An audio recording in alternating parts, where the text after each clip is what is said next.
마음을 정한다는 것은 참으로 쉬운 일이 아닙니다. 작심삼일. 한 번 마음 먹은 것이 3일이 가기가 어렵다. 우리는 그렇게 생각합니다. 그렇게 마음 먹기가 참 힘들어서 그렇지, 한 번 마음 먹고 나면 우리는 그 무엇인가를 하려고 애를 쓰게 되는 것이죠. 사실 우리는 그렇게 3일을 버티기가 힘들 만큼 우린 자주 넘어지고 결심했던 것들이 무너지기도 합니다. 가만히 생각해 보면 그것보다 더 중요한 일이 있습니다. 그것은 바로 내가 결정하고 내가 무슨 마음의 결심을 하는 것보다 하나님이 결심하시는 것이 더 중요하다는 것입니다. 믿는 자들에게 있어서 아주 중요한 일은 하나님이 무엇인가를 결정하신다는 것입니다. 내가 결심하는 것보다 우리가 하나님의 결심하심이 무엇인지를 아는 것이 중요합니다. 우리가 살고 있는 이 땅은, 우리가 살고 있는 이 환경과 상황은 하나님께서 무엇인가를 결정하셨기 때문입니다. 그렇다면 하나님께서 우리를 위해 결정하는 것이 무엇일까요? 오늘 우리가 읽은 성경 본문을 한마디로 조리면 그 해답이 나옵니다. 우리가 읽은 성경 본문 말씀을 한마디로 조리면 이렇게 말할 수 있습니다. 성도는 우리의 약함과 공고함을 긍휼히 여기시는 하나님을 믿는 자이다. 성도는 우리의 약함과 공고함을 긍휼히 여기시는 하나님을 믿는 자이다 말해줍니다. 내가 결심하기 전에 하나님께서 우리를 향하여 긍휼히 여기시고 마음에 결심하신다는 것을 알아야 한다는 것이죠. 생각해보면 내 결심보다 그분의 결심이 중요합니다. 내 넘어짐과 연약함보다 그분이 우리를 다시 세우시고 우리를 향하여 긍휼히 여겨 우리를 향해 결정하시고 어떤 일들을 행하시는 것이 더 중요한 것이죠. 우리의 넘어짐과 우리의 연약함 때문에 낙심하지 않을 이유가 바로 거기 있는 것입니다. 오늘 우리가 읽은 성경 본문 말씀에는 1절부터 5절까지 구원자를 보내셔서 이스라엘을 건지시는 하나님을 볼 수 있습니다. 6절부터 14절까지는 반복된 죄로 인하여 구원하지 않겠다 말씀하시는 하나님이 나오는데, 그에 반면 15절부터 18절까지는 회개하고 돌아온 백성들을 인해 다시 근심하시는 하나님을 성경은 말해주고 있습니다. 하나님은 구원하시는 하나님이십니다. 그런데 자꾸 이스라엘 백성들이 딴전을 피우는 것이죠. 하나님은 사사인 돌라를 인하여 23년 동안 그들을 구원해내셨습니다. 또한 사사 야일을 통해서 12년 동안 그들을 구원해내셨습니다. 하나님의 통치, 하나님 나라의 결심이 있을 때는 그들이 평안히 살았습니다. 어떤 방식으로든 여러 사사들이 여러 모양의 통치를 했을 때는 그들이 평안함을 누린 것이죠.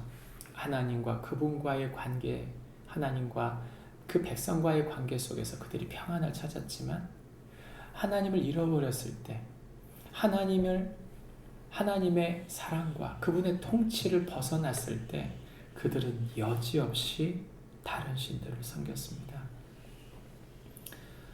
오늘 우리가 읽은 성경 본문 중에 특별히 6절 말씀에는 그들이 아주 작정하고 다른 신들을 섬긴 것이죠. 그저 한 신을 섬긴 게 아니고 여러 이방 신들을 다 모아서 그들을 종합 선물 세트로 섬긴 것입니다. 그랬을 때 하나님은 얼마나 답답하셨을까요? 그들이 범죄하고 그들이 하나님을 또 떠났을 때, 그렇게 18년을 보내게 됐을 때 그들은 다시 하나님의 보내신 암몬 족속으로 말미암아서 그들이 곤고하여졌습니다. 그들이 다시 부르짖고 하나님께 나오게 됐을 때 하나님께서 그들에게 이전과 다르게 말씀하십니다. 그것은 무엇인가 하면 11절 후반부에 12절입니다. 또 시돈 사람과 아말렉 사람과 미온 사람이 너희를 압제할 때에 너희가 내게 부르짖음으로 내가 너희를 그들의 손에서 구원하였거늘 너희가 나를 버리고 다른 신들을 섬기니 그러므로 내가 다시는 너희를 구원하지 아니하리라. 이 반복된 문제 속에서 하나님께서 이제 구원하지 않겠다 말씀하신 것이죠. 지금까지는 구원하지 않는 하나님이 아니었습니다. 그러나 하나님은 기계적인 하나님이 아니고 인격적인 하나님이시기 때문에 하나님의 마음에 상한 거예요. 하나님의 마음이 고통스러운 것입니다. 내 자녀가 잘하지 않고 내 자녀가 말하지 못한다면 얼마나 고통스럽겠어요. 제가 아는 지인의 조카가 말을 잘 못하는 거예요. 그래서 이 아이가 일반적인 아이들과 다르게 말을 잘 못하니까 너무너무 말을 못하고 이 말이 너무 소통되지 않으니까 고통하는 것이죠. 그 부모가 고통하는 것입니다. 우리가 하나님 앞에 범죄하는 것이 그렇습니다. 우리가 마음을 결정하고 한 마음으로 서지 못하는 걸 하나님께서 그렇게 보고 계신 것이죠. 다시는 너희를 구원하지 않겠다. 하나님은 마음에 결심한 것처럼 보이지만 이 다음 구절에 다시 이스라엘이 하나님 앞에 나와서 이방신을 버리면서 그들이 말합니다. 15절입니다. 우리가 범죄하였사오니 주께서 보시기에 좋은 대로 우리에게 행하시려니와 오직 주께 구하옵나니 오늘 우리를 건져내시옵소서 하고 자기 가운데 있는 이방신들을 제하여 버리고 여호와를 섬김에 다시 돌아와 이방신들을 버리고 하나님께 회개하고 돌아왔을 때 하나님은 어떤 분이십니까?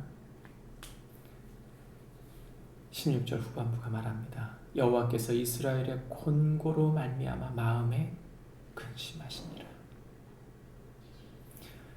이스라엘 백성의 그들의 곤고함, 그들이 하나님께 돌아오기를 원하고 이방신을 버리면서 그 힘든 상황을 버텨내는 하나님을 향하는 그 마음을 갖고 있을 때 하나님은 마음에 근심하셨다. 하나님은 하나님을 섬기고자 하는 자들, 연약하지만 넘어지지만 이방신에게 이방 헛된 것에 우상에 근심하며 살지만 그러나 하나님을 향하여 사는 하나님 백성들을 인해 하나님은 근심하고 계신다.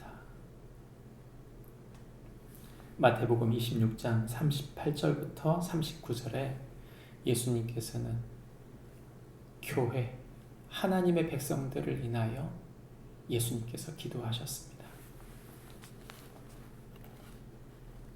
이에 말씀하시되 내 마음이 매우 고민하여 죽게 되었으니 너희는 여기 머물러 나와 함께 깨어 있으라 하시고 조금 나아가 얼굴을 땅에 대시고 엎드려 기도하여 이르시되 내 아버지여 만일 할만하시거든 이 잔을 내게서 지나가게 하옵소서. 그러나 나의 원대로 마시옵고 아버지의 원대로 하옵소서 하시고 예수님께서 고난의 잔을 받으신 것, 그것은 그 백성들을, 교회를 위하여, 예수님을 믿는 연약한 이들을 위하여, 그들을 위해 자신을 내어주시기 위함이었습니다. 하나님은 우리를 인하여 고민하고 계십니다. 하나님은 우리를 위해 길을 여십니다. 하나님은 우리를 아시고 우리를 구원하시기 원하십니다. 우리가 그분의 결심을, 그분의 마음을 먼저 헤아리는 것이 우리가 결심하는 것보다 우선입니다. 우리의 인간적인 결심이 먼저가 아니라 하나님의 결심을, 하나님의 그 근심과 결심을 깊이 이해하여 그분의 마음을 품고 오늘 하루를 새롭게 사는 축복이 우리 모두에게 있기를 바랍니다. 기도하겠습니다. 하나님 아버지, 감사합니다. 우리는 결심해도 항상 무너집니다. 그러나 우리 연약함을 잘 아시는 주께서 우리를 위해 근심하시고 우리를 위해 당신의 구원의 길을 여시는 줄 믿습니다.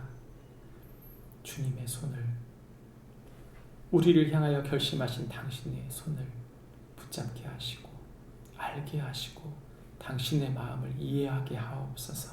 그리함으로 오늘 살아가는 우리의 삶이 우리의 힘과 우리의 지혜를 의지한 결심이 아닌 주님과 동행하는 하루가 되게 해주옵소서. 예수님의 이름으로 기도합니다. 아멘. 하늘에 계신 우리 아버지여, 이름이 거룩히 여김을 받으시오며 나라의 임하옵시며 뜻이 하늘에서 이룬 것 같이